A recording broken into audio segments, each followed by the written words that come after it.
మీరు భూభారత్ విషయంలో ఇక మీ మేనిఫెస్టో అధ్యక్ష కాంగ్రెస్ మేనిఫెస్టో ఏం చెప్పారు అధ్యక్ష? నిషేధిత జాబితాలో చేర్చిన పట్టా భూములను కాంగ్రెస్ ప్రభుత్వం అధికారంలోకి వచ్చిన 100 రోజుల్లో తొలగిస్తాం. కానీ ఇవాళ ఏం జరుగుతుంది అధ్యక్ష? 20 లక్షలుంటే నిషేధిత జాబితాలో భూములు ఇలా 1 కోటి ఎకరాలకు చేరుకుంది అధ్యక్ష. దాని వెనకాల ఏం జరుగుతుంది అధ్యక్ష? అసలు పిలవడం, బెదిరించడం, ఇష్టం వచ్చినట్టు ల్యాండ్ సెటిల్మెంట్లు, ఇష్టం వచ్చినట్టు కమిషన్లు, ఇదేనా జరుగుతుంది అధ్యక్ష? అధ్యక్ష వాస్తవాలు ఇట్లా ఉంటే చెప్పారు అధ్యక్ష, మీరు అసైన్డ్ భూములకు మొత్తం యాజమాన్య హక్కులు కల్పిస్తామని చెప్పారు. కానీ ఇవాళ పత్తా లేదు, 27 నెలలైంది. ఎస్సీ ఎస్టీలకు ఎన్ని విషయాలు చెప్పారు అధ్యక్ష? మీరు చెప్పారు సమ్మక్క సారక్క గురించి గొప్పగా చెప్పారు గవర్నర్ గారి ప్రసంగంలో. మీరు సమ్మక్క సారక్క పేరు పెట్టి గిరిజనులను మోసం చేశారు అధ్యక్ష. ఏమన్నారు మీరు? సమ్మక్క సారక్క పేరిట మరి ఒక పథకం పెట్టి, అధ్యక్ష తమరు కూడా గిరిజనుడే, మరి సమ్మక్క సారక్క పేరిట ప్రతి తాండాకు ప్రతి గూడానికి సంవత్సరానికి 25 లక్షల రూపాయలు ఇస్తాం గిరిజనాభివృద్ధి పథకం అని చెప్పారు అధ్యక్ష. 2.5 ఏళ్ళైంది, ఎక్కడన్నా ఒక తాండాకని ఇచ్చిండ్రా అధ్యక్ష 25 లక్షల రూపాయలు? అధ్యక్ష ఇవాళ మేము ప్రభుత్వాన్ని అడుగుతా ఉన్నాం అధ్యక్ష, అసలు ఎన్ని కోట్ల ఎకరాలు మీరు నిషేధిత భూముల జాబితాలో పెట్టదలుచుకున్నారు? ఎందుకు పెడుతున్నారు? అసలు ఏ కారణం ఉంది అందులో? పట్టా భూమి ఎంత, ప్రభుత్వ భూమి ఎంత, ఏ కారణం చేత పెడుతున్నారు? ఏ ల్యాండ్ డీల్స్ కోసం, ఏ సెటిల్మెంట్ల కోసం, ఏ లావాదేవీల కోసం పెడుతున్నారు? ప్రభుత్వాన్ని అడుగుతా ఉన్నాం అధ్యక్ష. బీసీల సబ్జెక్ట్ అధ్యక్ష, మీరే చెప్పారు 1,00,000 కోట్ల బడ్జెట్ అన్నారు, 5 ఏళ్లలో 1,00,000 కోట్లు అన్నారు అధ్యక్ష. మరి 2 ఏళ్లు కలిపితే కూడా ఇవాళ 20,000 కోట్లు కూడా పెట్టలేదు. ఈ సంవత్సరం అన్నా దయచేసి పెట్టండి. 42% రిజర్వేషన్ అని చెప్పి ఉన్న 24% 17కు తప్పించిన పాపాన్ని మీరే మూటగట్టుకున్నారు. దాన్ని మళ్ళొకసారి సవరించండి. సరే రిజర్వేషన్ల కంటే రాజ్యాంగ సవరణ కావాలి, కానీ బడ్జెట్ పెట్టడానికి ఏమడ్డం ఉంది మీకు? బీసీ సబ్ ప్లాన్ చట్టం పెట్టండి. ఈ హౌస్లో 42% వాటా ఇస్తామన్నారు ప్రభుత్వ కాంట్రాక్టులలో బీసీలకి. ఎస్సీలకు 18% ఇస్తామన్నారు, 12% గిరిజనులకు ఇస్తామన్నారు. ఒక్కలకన్నా ఇచ్చిండ్రా ఈ రాష్ట్రంలో కాంట్రాక్టులు? దయచేసి బీసీల విషయంలో ప్రభుత్వాన్ని నేను అడుగుతా ఉన్నా, మరి తప్పకుండా మీరు వెంటనే ఈ శాసనసభ సమావేశాల్లోనే తప్పకుండా మరి బీసీ సబ్ ప్లాన్ పెట్టండి. 20,000 కాదు 40,000 కోట్ల బడ్జెట్ పెట్టండి, మేము సహకరిస్తామని చెప్పి కూడా ప్రభుత్వానికి నేను తెలియజేస్తా ఉన్నా అధ్యక్ష. మరి దీనికైతే వేరెవరు అడ్డం రారు కదా అధ్యక్ష. అధ్యక్ష దళితులకు చెప్పారు, గిరిజనులకు చెప్పారు, ఎస్సీ ఎస్టీ డిక్లరేషన్ పేరిట కేసీఆర్ ఇచ్చే 10 లక్షలేంది, మేము 12 లక్షలు ఇస్తామన్నారు. 12 పైసలు ఇచ్చిండ్రు అధ్యక్ష. మీరేం చెప్పారు? ఏం చెప్పారు అధ్యక్ష వీళ్ళు చేవెళ్ళ డిక్లరేషన్లో? ఇదిగో మీరు చెప్పిన మాట అధ్యక్ష, చేవెళ్ళ డిక్లరేషన్లో మీరు చెప్పింది ఒక్కసారి నేను చదివి వినిపిస్తా అధ్యక్ష. ఏమన్నారు? 10 పాస్ అయితే 10,000, ఇంటర్ పాస్ అయితే 15,000, డిగ్రీ పాస్ అయితే 25,000, పీజీ పూర్తి చేస్తే 1,00,000 రూపాయలు. మీ చేవెళ్ళ డిక్లరేషన్లో ఎస్సీ ఎస్టీ పిల్లలకు చెప్పింది. ఒక్కలకన్నా ఇచ్చిండ్రా అధ్యక్ష? ఈ బడ్జెట్లో పెట్టండి. ప్రభుత్వ కాంట్రాక్టులలో వాటా ఇస్తామన్నారు, ఎక్కడా ఇవ్వలేదు. అట్లాగే అధ్యక్ష మీరు చెప్పిన మాటలు, అంబేద్కర్ అభయ హస్తం ఎప్పుడు పెడతారు? పెట్టండి వెంటనే. దళిత బంధును బొందబెట్టినరు, వెంటనే పెట్టమని చెప్పి కోరుతా ఉన్నాం అధ్యక్ష. సమ్మక్క సారక్క పేరు మీద ఏదైతే మీరు 25 లక్షల రూపాయలు ఇస్తామని తాండాకి చెప్పినరో వెంటనే పెట్టాలని మేము డిమాండ్ చేస్తా ఉన్నాం. కాంట్రాక్టులలో 12% రిజర్వేషన్ గిరిజనులకు. తమరు గిరిజనుడు అధ్యక్ష, రాష్ట్రంలో లంబాడా సోదరులు మీరు కూడా మంత్రి కావాలని నేను కోరుకుంటున్నా అధ్యక్ష. బాలు నాయక్ గారు కూడా తప్పకుండా మంత్రి కావాలని కోరుకుంటా ఉన్నాం. అట్లా అధ్యక్ష మరి మంచి జరగాలి కాబట్టి మేము కూడా కోరుతా ఉన్నాం, 12% ఇవ్వండి ప్రభుత్వ కాంట్రాక్టులలో. అధ్యక్ష మూసీ విషయంలో కూడా మేము స్పష్టంగా చెప్పాం అధ్యక్ష, మళ్ళీ మీరు చర్చకు అవకాశం ఇస్తే మళ్ళీ చెప్తాం. ఏ ఒక్క ఇల్లు కూలగొట్టకుండా బ్రహ్మాండంగా 16,000 కోట్లతో మూసీ నిర్మాణం చేయొచ్చు. కానీ ఇవాళ ముఖ్యమంత్రి గారు 3,200 ఎకరాలకు ఆల్రెడీ నోటిఫికేషన్ ఇచ్చున్నారు. మూసీకి మేము వ్యతిరేకం కాదు, 100% ఎస్టీపీలు కట్టిందే మేము. 3,866 కోట్ల రూపాయలతో 100% ఎస్టీపీలు హైదరాబాద్లో నిర్మాణం చేసిందే మేము. కిందికి నల్లగొండకు మంచినీళ్ళు ఇవ్వడానికి ఆ ఏర్పాటు చేసిందే మేము. దయచేసి మీరు తప్పకుండా ఈ విషయంలో కూడా, మూసీ విషయంలో కూడా ఒక్క ఇల్లు కూలగొట్టకుండా జాగ్రత్తగా మీరు చేయవచ్చు, చేయాలని చెప్పి కూడా నేను కోరుతా ఉన్నా అధ్యక్ష. అధ్యక్ష ఇంకొక మాట కూడా, మూసీ మీద 15 బ్రిడ్జిలు మేము మంజూరు చేశాం అధ్యక్ష 545 కోట్ల రూపాయలతో. ఆ బ్రిడ్జిలు ఎక్కడేసిన గొంగలు అక్కడే అన్నట్టున్నాయి, వాటిని తప్పకుండా పట్టించుకోండి, దృష్టి పెట్టండి. 2.5 ఏళ్ళకు కూడా కంప్లీట్ చేయకపోతే అది మీ అసమర్థతగా ఉంటుంది, చూసుకోండి అని విజ్ఞప్తి చేస్తా ఉన్నా. హిల్ట్ పాలసీ అని తెచ్చారు అధ్యక్ష, దాని విషయంలో కూడా నేను ప్రభుత్వాన్ని కోరుతా ఉన్నా, దయచేసి చూసుకోండి. పెద్ద పెద్ద కుంభకోణాలు జరగబోతా ఉన్నాయి. ఆయిల్ అనే ఫ్యాక్టరీ, పెంగ్విన్ టెక్స్టైల్స్ అనే కంపెనీ, దాంతోపాటు ఎవర్ రెడీ బ్యాటరీస్ అనే కంపెనీ, ఇవన్నీ కూడా పెద్ద ఎత్తున భూములు చేతులు మారుతా ఉన్నాయి. దాని వెనకాల పెద్ద పెద్ద వాళ్ళ పేర్లు వినబడతా ఉన్నాయి. ఇవన్నీ కూడా మీకే ఇబ్బందులు అవుతాయి శ్రీధర్ బాబు గారు, దయచేసి ఇండస్ట్రీ మినిస్టర్ మీరు చూసుకోండి, జాగ్రత్తగా ఉండండి అని చెప్పి కూడా మేము విజ్ఞప్తి చేస్తా ఉన్నాం. ఈ భూములు ప్రభుత్వ భూములు, ప్రజల సొమ్ములు. హైదరాబాద్లో ఇవాళ పార్క్ కట్టాలంటే జాగలేదు, బొందలగడ్డకు జాగలేదు, ఒక్క ఖబ్రస్థాన్కు జాగా లేదు. కానీ 9,000 ఎకరాలు ప్రైవేట్కు సంతర్పణ చేస్తామంటే ప్రతిపక్షంగా బీఆర్ఎస్ ఊరుకోదు. తప్పకుండా నిలదీస్తాం, అడుగుతాం, తప్పకుండా సమాధానాలు అడుగుతాం. మీరు విజయం సాధించాలని కోరుకుంటున్నాం. పొంగులేటి గారు చెప్పారు అధ్యక్ష, గృహ నిర్మాణ శాఖ మంత్రి, 20 లక్షల ఇందిరమ్మ ఇండ్లు ఇచ్చినాకనే కట్టినాకనే అసెంబ్లీ ఎన్నికల్లో ఓట్లు అడుగుతామన్నారు. అడగండి, 20 లక్షల ఇండ్లు కట్టండి. మీరు చెప్పిన మాట ఇగో ఈనాడు పేపరు చూసుకోండి, తప్పకుండా కట్టండి, మేము వద్దంటలేం. ఉత్తమ్ కుమార్ రెడ్డి గారు చెప్పారు, ఏటా 6.5 లక్షల ఎకరాలకు ఆయకట్టు ఇస్తామన్నారు, తప్పకుండా ఇస్తామన్నారు. 5 ఏళ్లలో మరి 30 లక్షల ఎకరాలకు 35 లక్షల ఎకరాలకు ఆయకట్టు ఇవ్వాలని మేము కూడా కోరుతా ఉన్నాం. అట్లాగే మేము మీ అందరినీ, ముఖ్యంగా ప్రభుత్వంలో ఉండే పెద్దల్ని కోరేది, అధ్యక్ష, రాజకీయాలు తాత్కాలికం అధ్యక్ష, ప్రభుత్వము తాత్కాలికమే, అధికారము తాత్కాలికమే, కానీ రాష్ట్రం శాశ్వతం అధ్యక్ష. ఇవాళ గోదావరి కృష్ణా విషయంలో మన ప్రభుత్వం ఇవాళ తీసుకుంటున్న కొన్ని చర్యలు, తీసుకుంటున్న కొన్ని నిర్ణయాలు శాశ్వతంగా తెలంగాణ ప్రజల ప్రయోజనాలకు, ముఖ్యంగా తెలంగాణ రైతాంగ ప్రయోజనాలకు విఘాతం కలిగించే విధంగా ఉన్నాయి. దయచేసి తొందరపడకుండా మరి జాగ్రత్తగా ముందుకు పోవాలని చెప్పి కూడా ప్రభుత్వానికి ఒక సూచన చేస్తా ఉన్నాం అధ్యక్ష. పగబట్టారు అధ్యక్ష, కాళేశ్వరం మాట్లాడితే కూలేశ్వరం అంటారు. విచిత్రం అనిపిస్తుంది అధ్యక్ష మాకు. ఇవాళ ఆ కాళేశ్వరమే కదా, మీరనే కూలేశ్వరమే కదా. హైదరాబాద్ మంచినీళ్ళకి శరణ్యమైంది అదే. కాళేశ్వరం కూలితే మరి మల్లన్న సాగర్ నుంచి గండిపేటకు నీళ్ళేడికెళ్ళి వస్తున్నాయి. కాళేశ్వరం కూలింది అన్న వాళ్ళే గంధమల్లకు దేవుడా అనుకుంటే శంకుస్థాపన చేయాల్సి వచ్చింది కదా. కాళేశ్వరం లేకపోతే గంధమల్ల ఎక్కడది అధ్యక్ష? కాళేశ్వరం వృధా అన్న వాళ్ళే ఇవాళ తమిడిహెట్టి నుంచి సుందిల్ల బరాజులో నీళ్లు పోస్తామంటున్నారు అధ్యక్ష. సుందిల్ల ఎక్కడది అధ్యక్ష? కాళేశ్వరం లేకపోతే. అందుకే అంటా ఉన్నా అధ్యక్ష, అబద్ధాలతో మీరు అద్భుతాలను దాచలేరు. ఒక ఎన్నిక గెలిచిండ్రు ప్రచారం చేసి, 80,000 కోట్లు ఖర్చైన ప్రాజెక్టులో 1,00,000 కోట్ల కుంభకోణం జరిగిందని ప్రచారం చేసిండ్రు. ఏటీఎం అన్నారు. ఇవాళ ఏం జరుగుతుందో రాష్ట్రం మొత్తం చూస్తూ ఉంది.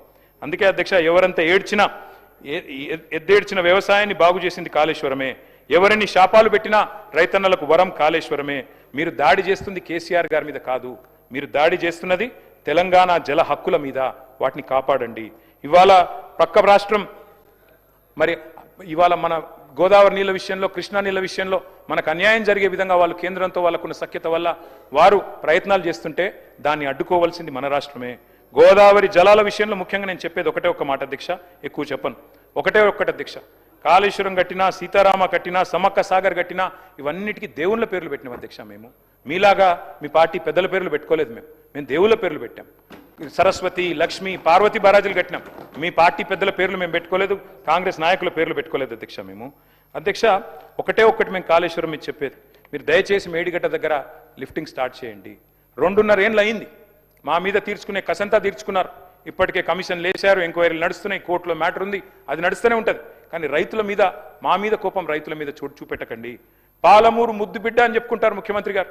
మరి కనీసం ఒక్కసారన్న పాలమూరు ప్రాజెక్టు గురించి మాట్లాడినా సార్? మూసీ మీద ఉన్న శ్రద్ధలో 100వ వంతన్న పాలమూరు మీద పెడితే ఈ పాటికి పూర్తయిపోతుండే. ఈ పాటికి పాలమూరు రంగారెడ్డి ఎత్తిపోతల పథకం ఎప్పుడో అయిపోతుండే అధ్యక్ష. 3వ టీఎంసీ ఏదైతే ఉన్నదో ఆ 3వ టీఎంసీని మరి వినియోగించుకోకపోతే శాశ్వతంగా, ఎందుకంటే మీరే బంద్ పెట్టిండ్రు వచ్చినాక, 3వ టీఎంసీని వినియోగించుకోకపోతే గోదావరిలో శాశ్వతంగా గోదావరి జలాల విషయంలో మనకు నష్టం జరిగే అవకాశం ఉంది.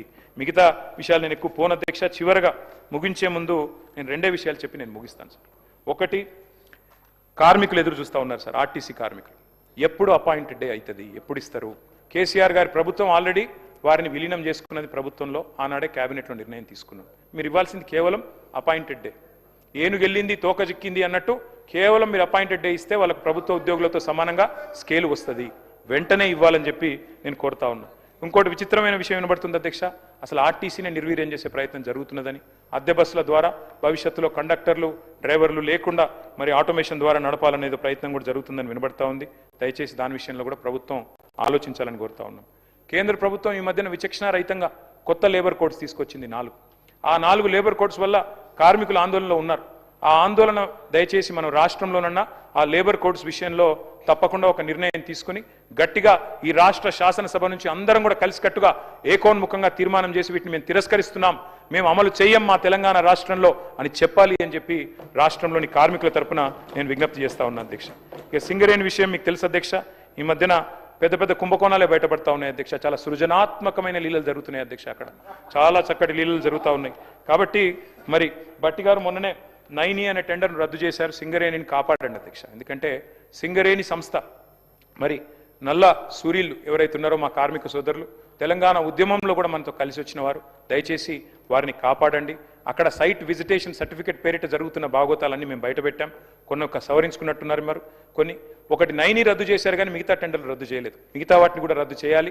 ఈ సృజనాత్మకమైన లీలల్ని ఆపాలని చెప్పి కూడా మేము కోరుతా ఉన్నాం అధ్యక్ష. ఒక్క మాట అధ్యక్ష, మీకు నేను ప్రార్థించేది, గుజరాత్లోనేమో బొగ్గు గనులను నామినేషన్ మీద ఇస్తున్నారు అధ్యక్ష. మా బీజేపీ సోదరులు కూడా ఇక్కడ ఉన్నారు. తెలంగాణలో ఎందుకు ఇయ్యారు అధ్యక్ష? గుజరాత్ మినరల్ డెవలప్మెంట్ కార్పొరేషన్కు నామినేషన్ మీద ఇచ్చే బొగ్గు గనులు సింగరేణికి ఎందుకు ఇయ్యారు అధ్యక్ష? సింగరేణి ఎందుకు వేలంపాటలో పాల్గొనాలి అధ్యక్ష? అందుకే మేము అడుగుతా ఉన్నాం, దయచేసి బీజేపీ సోదరులు మీరు కూడా సహకరించాలి, తప్పకుండా ఈ విషయంలో స్పందించాలని కోరుతున్నాం. విద్యుత్ సంస్కరణల పేరిట ఇవాళ కేంద్ర ప్రభుత్వం మన మెడ మీద కత్తిపెట్టింది అధ్యక్ష. ఒక కొత్త స్కీమ్ ఏదో తీసుకొచ్చారు. అందులో భాగంగా వారు మీటర్లు పెట్టాలని కోరుతా ఉన్నారు మోటార్లకు. మానాడు కేసీఆర్ గారు మా మెడ మీద కత్తిపెట్టిన 30,000 కోట్ల రుణాన్ని వదులుకున్నాం తప్ప మేము ఆ మీటర్లు పెట్టడానికి ఒప్పుకోలేదు అధ్యక్ష. ఇవాళ ఈ ప్రభుత్వానికి కూడా నేను కోరుతా ఉన్నా, దయచేసి వ్యవసాయ మోటార్లకు మీటర్లు పెట్టే ప్రతిపాదన కేంద్రం ఏదైతే చేస్తున్నదో దాన్ని దయచేసి వ్యతిరేకిద్దాం, నిర్ద్వందంగా తిరస్కరిద్దాం. పొరపాటును కూడా దాన్ని ఆమోదించవద్దు. ఈ విద్యుత్ సంస్కరణలు మన రైతులకే ఉరితాళ్ళు అవుతాయి. దయచేసి వీటిని విరమించుకోవాలని చెప్పి నేను కోరుతా ఉన్నా అధ్యక్ష. తప్పకుండా తీర్మానం చేద్దాం, అవసరమైతే శాసనసభలో పెట్టండి అధ్యక్ష. 24 గంటల కరెంటు కోసం మేము ఆనాడు ఇన్స్టాల్డ్ కెపాసిటీని పెంచే విధంగా బ్రహ్మాండంగా యాదాద్రితో పాటు చాలా థర్మల్ పవర్ స్టేషన్లు కట్టాం అధ్యక్ష.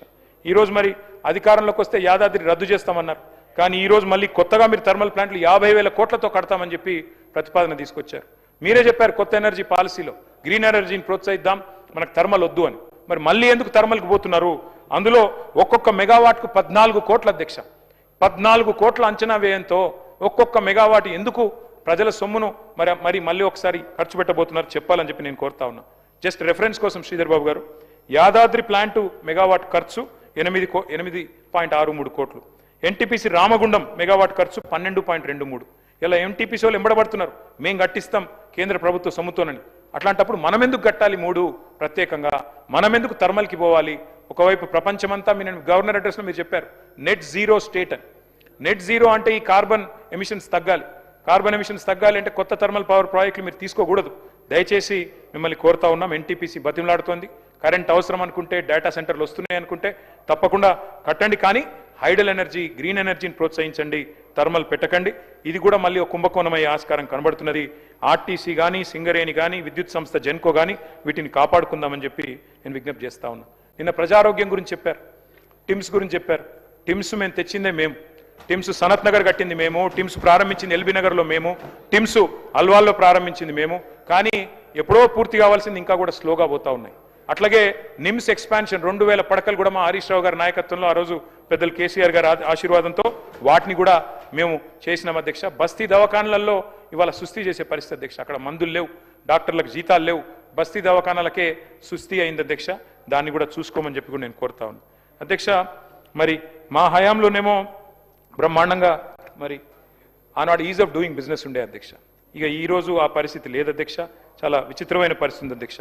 ముఖ్యమంత్రి గారే స్వయంగా పిలుపునిస్తున్నారు అధ్యక్ష, మా జెండా గద్దెలు కూల్చమని. ఆయనే హోంమంత్రి, అట్లా పిలిపియొచ్చా? ఆయనే హింసను ప్రోత్సహించవచ్చా అధ్యక్ష? ఈ రకమైన పరిస్థితి, ఈ రకమైన పిలుపు ముఖ్యమంత్రి గారు ఇస్తే ఏం విలువ ఉంటుంది అధ్యక్ష రాష్ట్రానికి? ఇట్లాంటి కల్చర్ ఎప్పుడు లేదు అధ్యక్ష. మా నాయకుల మీద దాడులు చేస్తున్నారు. మా ఎమ్మెల్యే అలంపూర్ విజయుడి మీద దాడి, మా ఎక్స్ఎమ్మెల్యే గ్యాదరి కిషోర్ మీద దాడి, మా బాల్కా సుమన్ మీద దాడి, మొన్న చేయని తప్పుకు కేతన్పల్లిలో తీసుకుపోయి 37 రోజులు జైల్లో పెట్టినారు అధ్యక్ష. మా సుంకి రవిశంకర్ ఇంటి మీద దాడి, మా పల్లా రాజేశ్వరరెడ్డి గారి మీద దాడి జనగామలో, మా కౌశిక్ రెడ్డి గారి మీద దాడి, మా కొత్త ప్రభాకర్ రెడ్డి మీద, మా వేముల ప్రశాంత్ రెడ్డి గారి మీద, మా కంచర్ల భూపాలరెడ్డి గారి మీద, హరీష్ రావు గారి క్యాంప్ ఆఫీస్ మీద, నా క్యాంప్ ఆఫీస్ మీద, ఒకటి కాదు అధ్యక్ష, సూర్యాపేట ఎమ్మెల్యే క్యాంప్ ఆఫీస్ మీద ఇన్ని రకాల దాడులు జరుగుతూ ఉన్నాయి. మొన్ననే మల్లారెడ్డి గారి మీద, మరి రాజశేఖర రెడ్డి గారి మీద మున్సిపల్ ఎలక్షన్ సందర్భంగా దాడులు అధ్యక్ష. ఖాకీ బుక్కు అంటారు అధ్యక్ష ఇక్కడ కూర్చున్న పెద్దలు. కానీ మరి ఖాకీ బుక్కు మీరు మీ నాయకులు బట్టలు కూడా తీసుకొడతామన్నా కేసులు కావు. కానీ మేమేమనకపోయినా మా మల్లారెడ్డి గారు ఏమలే పాపం అమాయకుడు ఆయన 50వ పెళ్లి వార్షికోత్సవం చేసుకుంటున్నాడు. ఆయన మీద కూడా కేసులు పెట్టినారు అధ్యక్ష, అమాయకుడైన మల్లారెడ్డి గారి మీద అధ్యక్ష. అట్లాగే మనుగూరు భువనగిరిలో మా పార్టీ కార్యాలయాల మీద దాడి జరిగింది అధ్యక్ష. మల్లారెడ్డి గారు అమాయకుడే సీనన్న. ఫ్యాక్షన్ సంస్కృతికి, హింసా రాజకీయానికి తెలంగాణలో చోటు లేదు అధ్యక్ష. దయచేసి దీన్ని ప్రోత్సహించవద్దని చెప్పి నేను మంచిగా చెప్తున్నాను. నేను రేపు మీకు చుట్టుకుంటుంది వద్దని చెప్తున్నాను అధ్యక్ష. నేను ఉత్తగానే చెప్తలేను, ఆధారాలు లేకుండా చెప్తలేను. నేను పోయినా నూతన్కల్ మండలంలో మా కార్యకర్తని, మా నాయకుడిని నేను పోయినా ఉప్పల మల్లయ్యని హత్య చేసింది సార్. ఒక ఆయనకి మూత్రం దాగించింది సార్. ఇది పద్ధతి కాదు. నేను ఏమంటున్నా అంటే తెలంగాణలో ఆ పరిస్థితి లేదు. దయచేసి కొత్తగా వద్దు ఈ సంస్కృతి అంటున్నాం. కామారెడ్డిలో సోమారపేటలో అధ్యక్ష ఎల్లారెడ్డి నియోజకవర్గంలో ట్రాక్టర్ ఎక్కించింది సార్ గెలిచిన వాళ్ళు. గట్లుంటుందా సార్? ట్రాక్టర్ ఎక్కిస్తే ఇద్దరు హాస్పిటల్ పోతే ఈ హాస్పిటల్లో పడితే దగ్గరుండి ట్రీట్మెంట్ చేయించాం. ఇది మంచి పద్ధతి కాదు. దీన్ని దయచేసి సవరించండి. క్యాతన్పల్లిలో స్పష్టమైన